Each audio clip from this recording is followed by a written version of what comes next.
এক বনে ছিল একটি শিয়াল আর একটি সারস পাখি। একদিন শিয়াল সারস পাখিকে বলল, এই যে সারস পাখি, কতদিন আমরা এই বনে আছি, কিন্তু তুমি তো কোনোদিনই আমাকে তোমার বাড়িতে দাওয়াত করলে না। তখন সারস বলল, আমাকে তোমার বাড়িতে দাওয়াত করলে না? তখন সারস বলল, হ্যাঁ রে শিয়াল ভাই, তুমি ঠিকই বলেছ। হ্যাঁ, তুমি তো শিয়াল পণ্ডিত, একদিন তোমার বাড়িতে না হয় ভোজের ব্যবস্থা করতে। আমি তো আগ বাড়িয়ে তোমার মতো গণ্যমান্য ব্যক্তিকে আমার গরিব ঘরে রাখতে পারি না। তখন শিয়াল বলল, ঠিক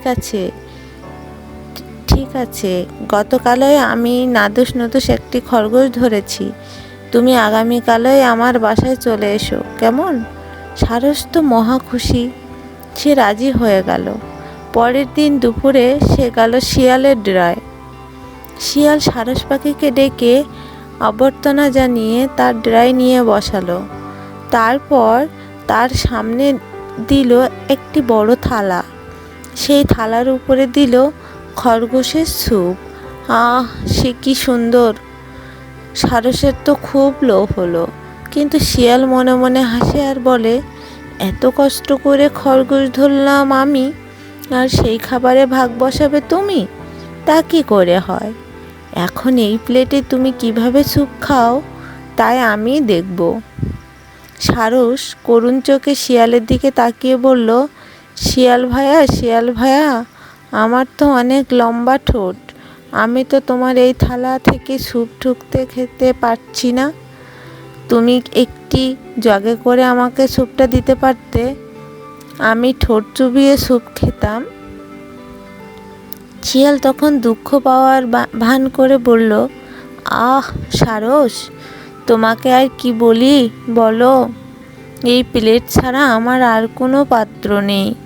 এই দেখো না, আমি কেমন জিভ দিয়ে স্যুপ চেটে পুটে খাই। বলে শিয়াল চকাস করে 2 চাটা দিয়ে সব স্যুপ খেয়ে ফেলল। সারস আর কি করে, শিয়াল তো দাওয়াত দিয়েছে, খেতেও দিয়েছে, এখন সে যদি তার ঠোঁটের জন্য খেতে না পারে, তাহলে এটা তো শিয়ালের দোষ নয়।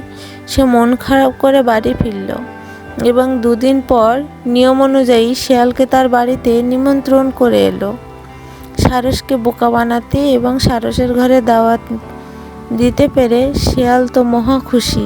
2 দিন পর শিয়াল গেল সারসের বাড়ি। সারস শিয়ালকে অনেক সমাদর করে তার নিরে বসাতে দিল। সারস সেদিন বড় বড় চিংড়ি আর কাঁকড়া ধরেছিল।